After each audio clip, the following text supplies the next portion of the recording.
You're listening to an Airwave Media Podcast.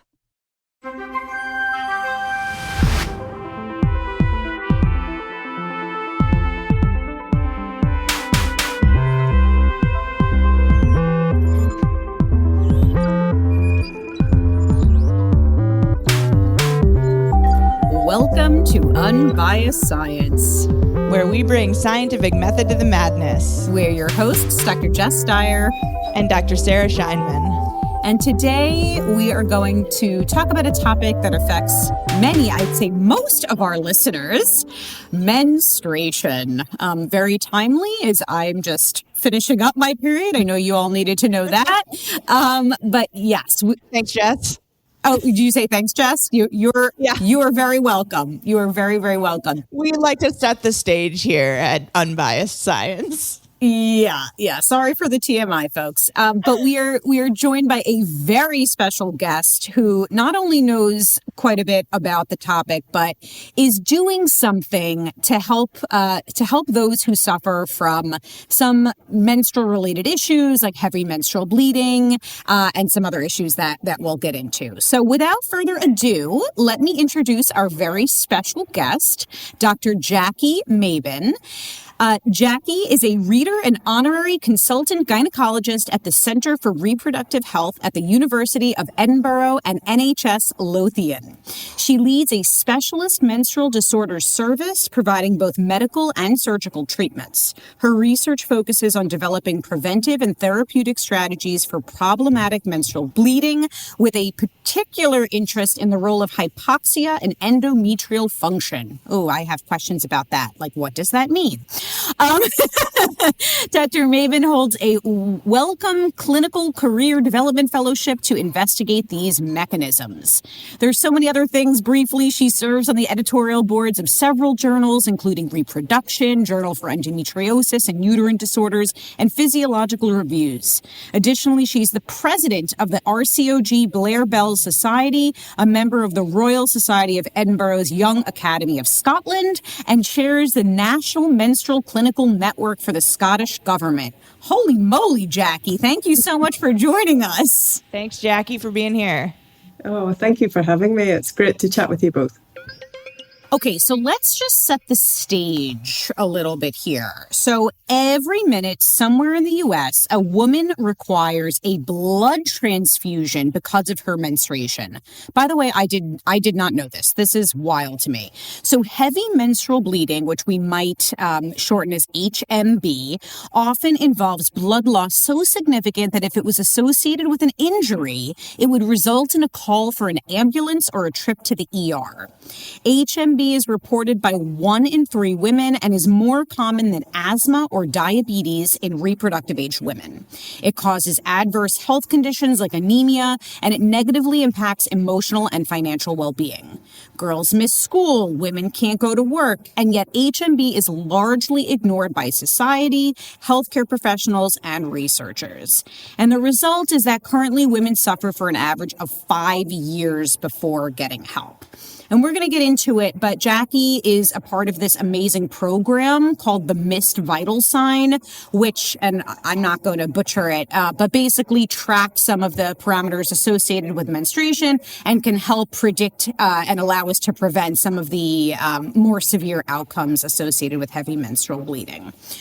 So where should we start, Sarah? I know you like a definition. Do you want to, I'll let you kick things off. Sure. I guess I think maybe a good place to start is with this term that you mentioned, Jess, in the very beginning, which is problematic menstrual bleeding. So I guess, Jackie, my first question would be, like, how does one determine whether your menstruation is quote unquote problematic or not? Like, what does that mean?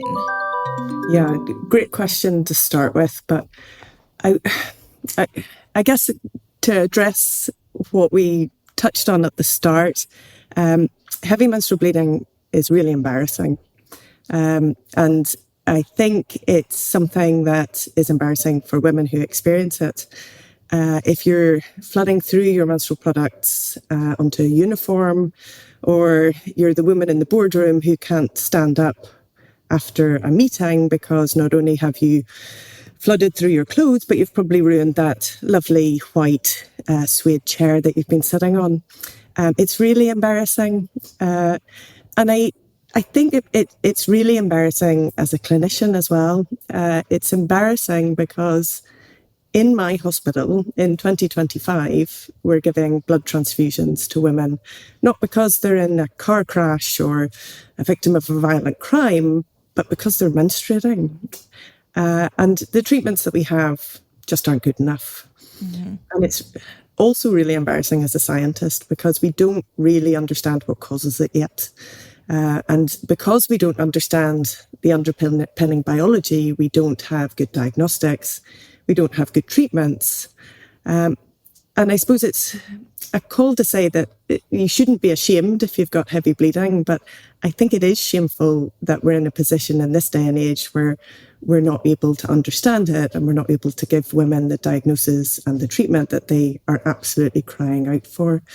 So I guess that's the aim of the Miss Vital Sign programme, is to really routinely quantify and identify those people with heavy menstrual bleeding, give them the information to present, try and work out those underpinning biological causes to develop more personalised treatments. And through that, what we're hoping is that we'll take the time a woman experiences heavy menstrual bleeding down from the current average of 5 years to just 5 months. And we hope to do that without increasing the number of surgeries. We don't want women to have unwanted surgery for a normal body function. And we don't want to completely override their natural reproductive system. So I guess to answer your question, well, what is problematic bleeding? I think it probably is different for different people. But what we really want to do is remove any or to prevent anyone coming to harm from their menstruation, be that through iron deficiency or the very rare occasions where there's an underlying cancer causing that heavy bleeding. Wow, I agree with you, and I'm so glad you mentioned the distinction between like the shame over the bleeding itself versus the shame in when it comes to like the scientific community, that so many people are impacted by this, but we really don't know, as scientists and as clinicians, we really don't know what causes this. And at least in the US, I would say in large part that's due to a funding issue. Like these types of things are very underfunded as far as like where the funds get allocated for scientific research. And I guess maybe another question that I would ask for you is why do you think that menstruation historically has been overlooked so much in medicine, despite like its great prevalence and the impact it has on so many women? Yeah, it's a great question, and one I've thought about a lot throughout my career. I suppose the first thing to say is that medicine and the scientific community are, the people providing healthcare and doing research are people. They're not superheroes, although sometimes they do terrifically superhero-like things. But they I would argue that you do. Well, we're hoping to. But I think what I'm trying to say is that these people are influenced by the society that they're placed in. And historically, I think it's been very clear that women have not had the privilege of the status that men have had. So women in the 18th century, 19th century couldn't vote. They had very little autonomy or legal rights. They couldn't own property. So therefore, women's health issues have understandably, given that historical setting, not received the attention that they deserve. So I think that's the first thing to say. And I'm pleased to say that things are changing. I think it goes back and forward a little, but in general, I think women are in a much more privileged position now than they have ever been before. And medicine needs to catch up with that. The other aspects that have held things back are really the fact that up until very recently, we haven't really standardized the terms that we've been using surrounding menstruation. So the International Federation of Obstetrics and Gynecology, as late on as 2011, really standardized these terms. So we're using very confusing terms like menorrhagia or metamenorrhagia and talking in very confusing terms. And these meant even in the scientific and clinical community, different things in different places. So in 2011 and then revisions in 2018 have really standardized the terms that we use so that everybody's speaking the same language. So we can now roll out scientific studies and clinical practice to try and standardize it across the globe. And I think that's a really big step forward. But also, I think if we consider menstruation, if you look a few centuries ago, women were probably experiencing about 100 episodes of menstruation in their lifetime. They had a shorter reproductive lifespan. They had on average 5 children. They lactated for 12 months with each child. And they just didn't have as many episodes of menstruation. And if we look now in a high income setting, women can experience well over 400 episodes of menstruation. They're having less children, they're not lactating as much, and their reproductive lifespan's a bit greater. So where menstruation has always been a really important vital sign, I think it's more relevant to more women now than ever before. And I think we need to do the work to make sure it doesn't become problematic for them. Sorry, go on, Jackie. I suppose the last thing I think is that historically we've really focused, when it comes to women's health, we've really focused on obstetrics and in particular the baby and not the woman. Mm-hmm. It's great that obstetrics gets care because that's vitally important, but I sort of wonder if we're, I suppose, doing the interior decoration rather than looking at the foundations of the house. And I think we need to put on our own oxygen masks before helping others. And I think with, everybody starts out in a uterus. If we get that environment right, not only does it help women and they can lead their best lives, but it also helps the entire population because everyone starts there, right? So I have to kind of plead ignorance here because I didn't realize that we are still trying to understand some of the biological reasons for heavy menstrual bleeding. I guess I was under the impression that we well understood things like, endometriosis and polycystic ovary syndrome, but are there, and again, really, I have no background in OBGYN or anything like that. So is there a part, what is it that we're demystifying or what is it that we don't yet understand?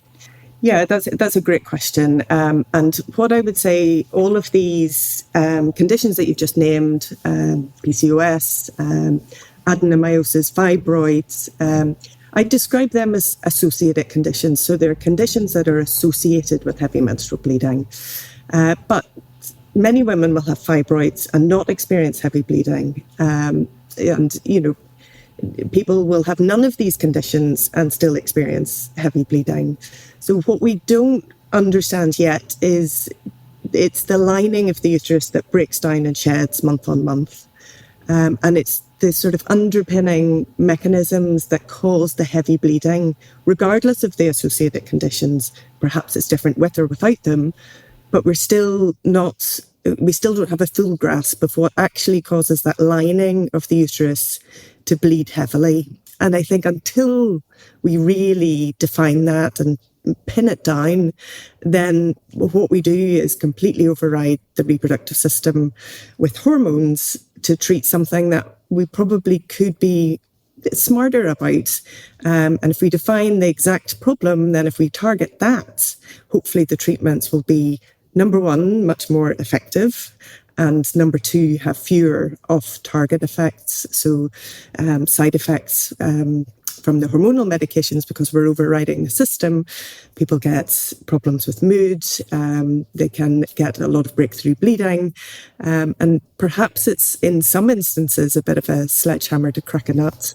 And if we get that underpinning biology, then I think we can get to much better treatments. Right. I mean, so just to clarify, we get so many questions about hormonal birth control. I just wanted to touch on this briefly. And there are so many myths and misconceptions around it. And it can be an amazing option, for lots of people. But to your point, maybe it's not the best, answer for everyone. Yeah, so hormonal treatments are available and they can be really good if they're used in the right person at the right time. But what we're doing at the minute is sort of one size fits all. And I mean, I think if you ask any woman, she'll tell you that one size most definitely does not fit all, in clothes or in this circumstance. So I think if we've got some tools in our armory. I think we need some non-hormonal options for people that do experience these terrible side effects. But the other flip side of that is there's lots of side benefits of hormonal treatments. So it's finding the right treatment for the right person at the right time. I think to your point of the whole one size fits all approach, I guess the question that I have is that I'm wondering if maybe the reason why, or one of the reasons maybe why women go so long without getting the proper treatment for heavy menstrual bleeding is because they don't realize that their menstruation is particularly heavy, since there is, as you mentioned, so much variation in the flow. I mean, even within one woman from month to month. Yeah. But I think, you were mentioning a little bit of those steps that the scientific community, the gynecological and obstetric community is using to sort of quantify things a little bit more. I guess what would your advice to be to someone who suspects that maybe their bleeding is a little bit heavier than it should be? Like how would someone know? Yeah, so this is incredibly difficult for women and incredibly difficult for medical staff as well to sort of quantify this.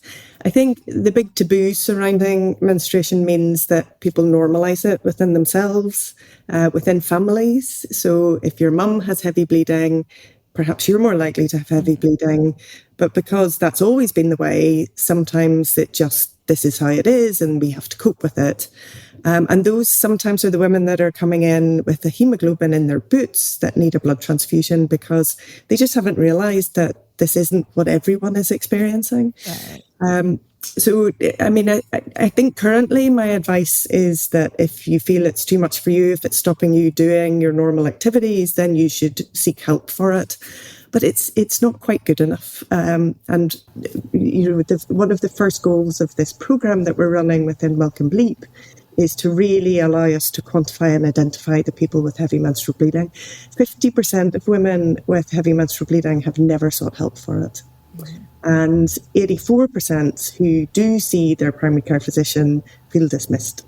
So if you do the math on that, that's 8% of women with heavy menstrual bleeding accessing the diagnosis and treatment that they really need. That's 8% of women. Wow. So Jackie, the Missed Vital Sign program, that's the program that we're talking about. Can you tell us what that is? Let's talk about the actual initiative.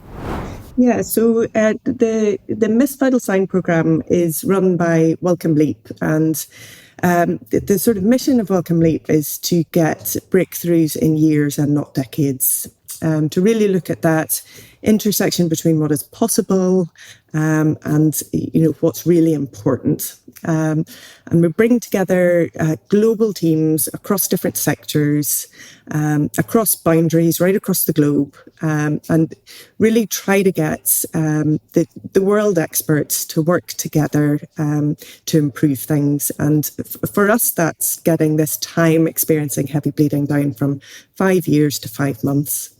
So within the Missed Vital Sign program, we've got sort of 3 main areas that we're working on. So the first area of the program is to identify women with harmful heavy menstrual bleeding and get that down from the current 3 years that it takes on average for a woman to present down to just 3 months. So we're looking to develop things like biomarkers for heavy menstrual bleeding that might indicate to women that their menstrual blood loss is heavy, even if they've been normalising it. Or looking at ways to quantify the blood loss so that people get a number and a readout and say, this is the amount, I'm losing this amount of blood per month, which is very hard to dismiss if you've got an actual quantification number there. Mm-hmm. And then looking to put those kind of things into a model, a computer-based model alongside your height, your weight, whether you have infection, what your diet's like, to work out a risk prediction score for if you're going to develop iron deficiency anemia from your bleeding. Because if you're bleeding even repeatedly over about 60 mils a month, then you're at risk of iron deficiency from that long term. So that's the first part of the program, is to try and get that time to presentation down to within 3 months and prevent iron deficiency from happening. The second steps in the programme then are to look at this cause of heavy menstrual bleeding.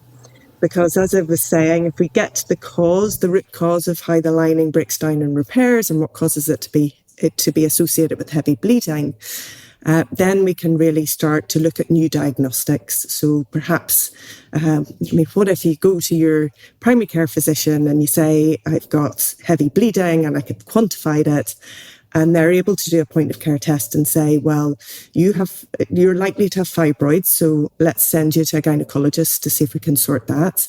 Or if there's no structural problems, they'll be able to say, well, you have this type of heavy menstrual bleeding caused by X, Y, or Z, and therefore we can use this treatment because it's going to work well for you in your specific circumstance.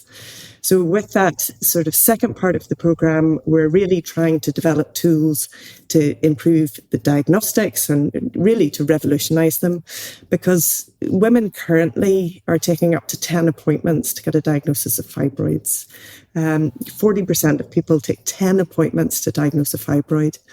And in the system where I work in the UK, due to multiple factors, if I need to do a hysteroscopy, which is an investigation for fibroids or cancer, even if I'm requesting that urgently, it's taking up to 12 months for people to get a hysteroscopy on the NHS.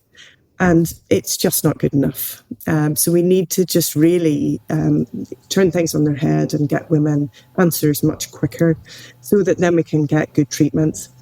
And, we need the new treatments that suit people, that they'll use, that don't cause horrific side effects. So the sort of second two parts of the programme are really to work out the cause of heavy bleeding, get new diagnostics, and then really get the right treatment to the right person at the right time, as well as developing new ones. I have to ask a question just as a data person. I'm just so curious about the types of data that you're collecting.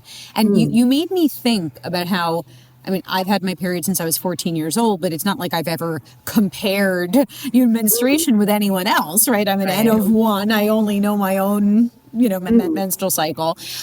So is it, are these blood draws where you're monitoring iron levels?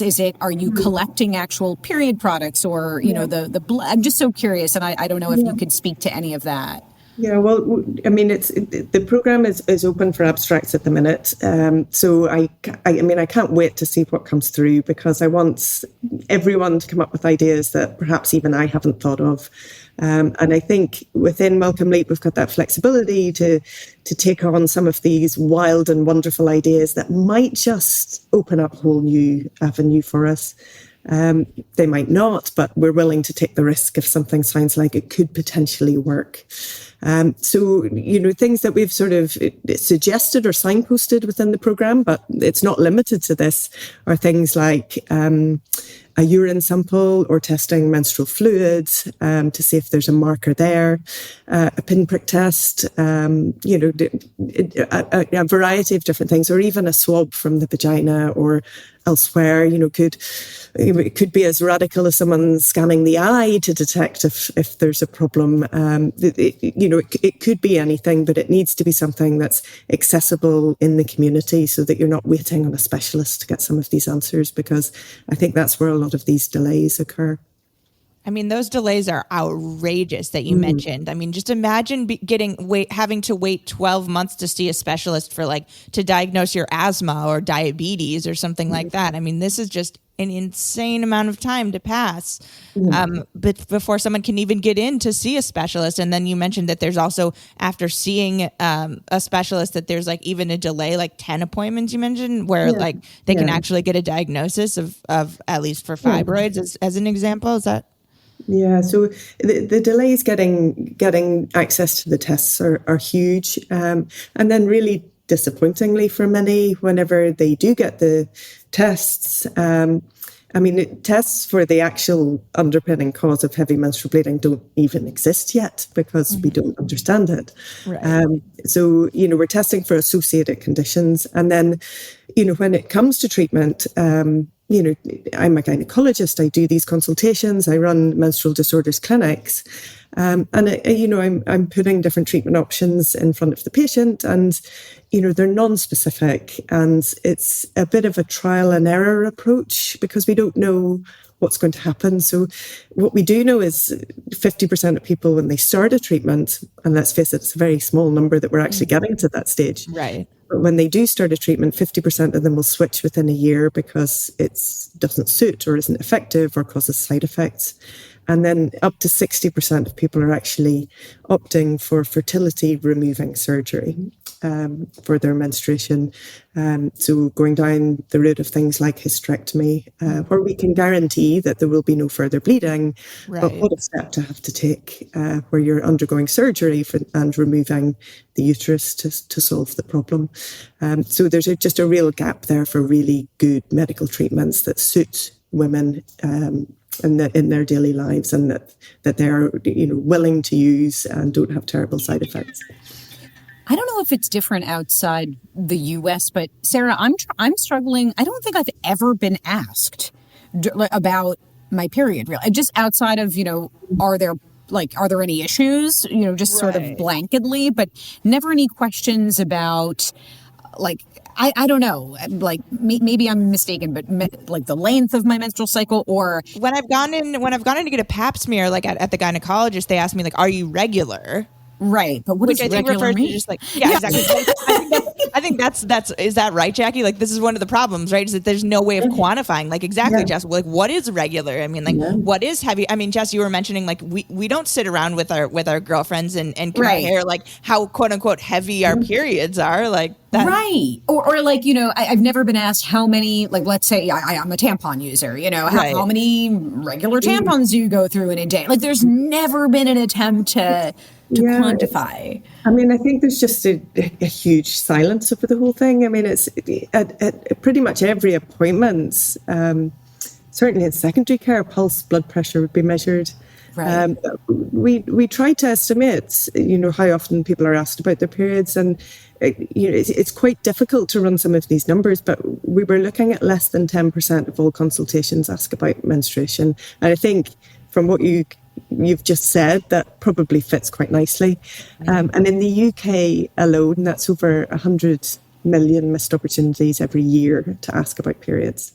So this is the missing data that we're not collecting. And menstruation, I mean, it not only can signify if you've got fibroids, adenomyosis, polyps, even endometrial cancer, but even outside gynecology, it can indicate thyroid disease. It can indicate if you've got a coagulation disorder. It can even tell you if you've got certain types of brain tumors, pituitary tumors.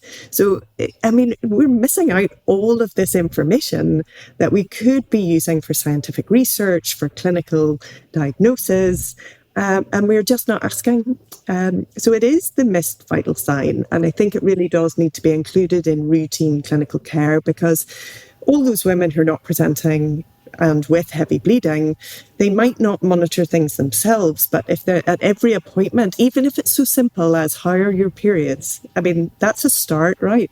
And if we're just asked that, we might catch all of these people and prevent them coming to real significant physical harm from their menstruation. So is the goal of the program then, would you say, sorry, Sarah's cat just made a cameo for those not watching on video. So is the goal then early detection and diagnosis of these, heavy menstrual bleeding related issues, or just even the existence of heavy menstrual bleeding, and then also perhaps some personalized treatment options for people? I know earlier we were saying hormonal birth control is great, but it might not be for everyone. Yeah. So is that the goal of the program? Yeah, so, I mean, I think the first problem is that we're not identifying heavy menstrual bleeding. But I, as a gynecologist, was very conscious that if we raise awareness and we give people the tools to identify heavy menstrual bleeding, what I don't want them to do is come to my clinic, not be able to get a diagnosis, not be able to get treated, and leave still at risk of iron deficiency anemia. So this program is, many people have raised awareness, but this program is really to raise expectations. So, if you identify heavy menstrual bleeding, that's the first step. But we also need, alongside that, to be improving the diagnosis so people understand why they've got heavy menstrual bleeding, and understand, revolutionizing the treatment options that people can have. Because what I don't want is to tell someone they've got heavy menstrual bleeding and then just leave them hanging. Right. We need to do all three at the same time. So it's about the identification, the diagnosis, and the management and the treatment all at the same time, just to make it a real personalized treatment option. So heavy menstrual bleeding to me is a symptom. It's something. No, let's try that again. Something someone experiences. It's not the cause. And, it might be like going to your primary care physician with abdominal pain and them saying, here, there's a painkiller. They wouldn't do that. They'd look and say, well, is this appendicitis? Is this inflammatory bowel disease? Is this just a bowel spasm? And they would tailor the treatment to what the root underlying cause is. So it's not just about identifying that symptom, which is really difficult for people to do because of all the reasons we've spoken about, and the taboo and the normalization, but it's also about finding the root underlying cause and treating that, because a bit like pulling up a weed without getting the roots, it can work for a bit, but the weed's going to come back if you don't get right to the root of the problem. Jack, you've thrown out some real solid analogies, and we love an analogy on the podcast. Yeah. So I guess I'm curious, is this specific to Scotland? Because as Americans, and most of our listeners are American, just curious. No, this is global. So the whole ethos of Welcome Leap is that global is part of the whole thing. So this is open. This call for sort of abstracts and ideas is across all of the world. So that's built into the programs, because what we want to do is reach women in Africa or India, as well as those in the US or the UK. This is not a problem that just affects people in one particular part of the world.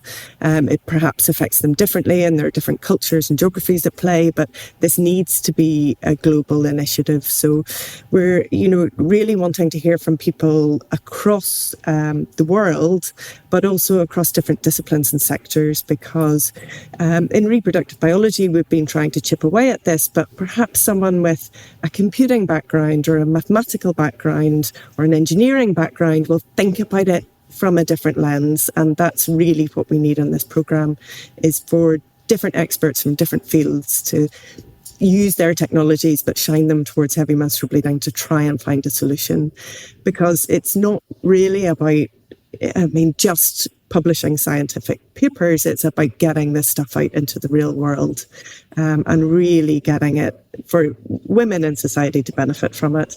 It's lovely to get a paper, but I really want to be sitting in clinic saying, I'm not embarrassed anymore. I've got X, Y, and Z, and this is what will work for you. Oh, we love that. You're definitely in company here who agree with that. Papers are great, but we love applying research, to the real world and seeing some real improvements in public health. So we have a lot of really smart listeners from interdisciplinary backgrounds who maybe are interested in contributing or getting involved. How can they follow along? Where can they go for more information? Yeah, so Welcome Leap have a website. If you Google Welcome Leap, the current programs are on there. There's working right across different programs. There's programs in utero, looking at, that's up and running, looking at reducing stillbirth. There's programs on pandemic preparedness, programs on mental health and depression and getting better treatments there. But this Missed Vital Sign program is currently open for abstracts. And if you click on that program, which is on the front page of the website, you can find the full program announcement there and all the details about how to apply and how to put in an abstract. Abstracts are closing on Friday, so it's quite a quick turnaround. But unlike sort of the traditional funding models, we'll get back to people within 4 weeks. So you're not waiting 6 months to get feedback. And then we'll invite full proposals. And people can put in full proposals without doing the abstract phase, although you miss out on all the feedback. But it's really trying to take grantsmanship out of it. It's all about the good ideas and how the work is performed. And we're really agnostic to different career stages and different sectors. We want to hear from anybody who feels that they can contribute to the programme to push this over the line and get the mission done. It's really, really incredible. And we'll link to all of this in our show notes for folks who are looking for more resources.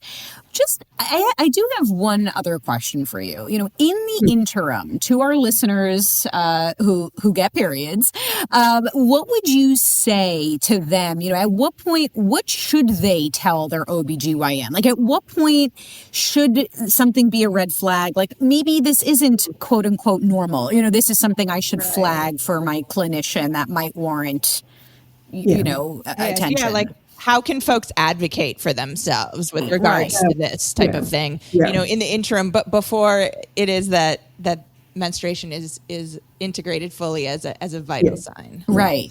I hear you loud and clear with that. I hate that women have to advocate for themselves because they shouldn't have to, but I think the moment you do. I always say it's good to come with a few facts and figures to your doctor. So know how long you normally bleed for, and how, the number of days typically from the first day of one period to the first day of the next. So those details can be really useful for your doctor to make a sort of rapid calculation of what might be causing any problems. Again, when it comes to sort of volume of bleeding, I think if you're flooding through onto clothes during the day, that's a bit of a red flag. That's not normal. And if you're not doing the things that you normally do, so if you're missing work, missing school, not able to care for people or do your normal things, or sometimes more importantly, not able to socialize or go out with friends, then, there are things that can be done to help with that. With my clinical hat on, particular things to look out for that could signify something more serious underlying it would be bleeding in between periods, bleeding after sex, or bleeding after the menopause. Those are things you really should be seeing your doctor about quite quickly, just to make sure that there's nothing worrying going on. And, what we worry about there is that there's something like endometrial cancer or cervical cancer that needs to be ruled out. It's not always the case, but it's something that needs excluded if you've got those symptoms. So those would be the big ones. But otherwise, it's making sure you see and have a conversation with your doctor about these things. And if you really feel you're being dismissed and not being heard, then sometimes it's a case of just asking for some background investigations. And, you're perfectly within your rights to say, could I be referred to a gynecologist to discuss this further? But I have to say most primary care physicians and GPs that I work with are wanting to help. It's just sometimes they're slightly overwhelmed with workload and don't have a huge amount of time. So being organised with some of your facts and figures and dates, and the date of your last smear test can be extremely helpful for a really busy, hard-pressed GP working with a very short time frame. Right. And none of us really look forward to those exams or to pap smears. Certainly not. But they're so important. So don't skip those, please. A little plug for preventive health here. Well, Dr. Jackie Maybin, thank you so much for joining us. The work you're doing with the missed vital sign is so important. Thanks for being an advocate. It's really incredible work. Yeah, thank you very much. I'm excited to see where it goes. I hope we're going to bring something different to women's health. I hope so too. All right, Sarah, you want to take us home?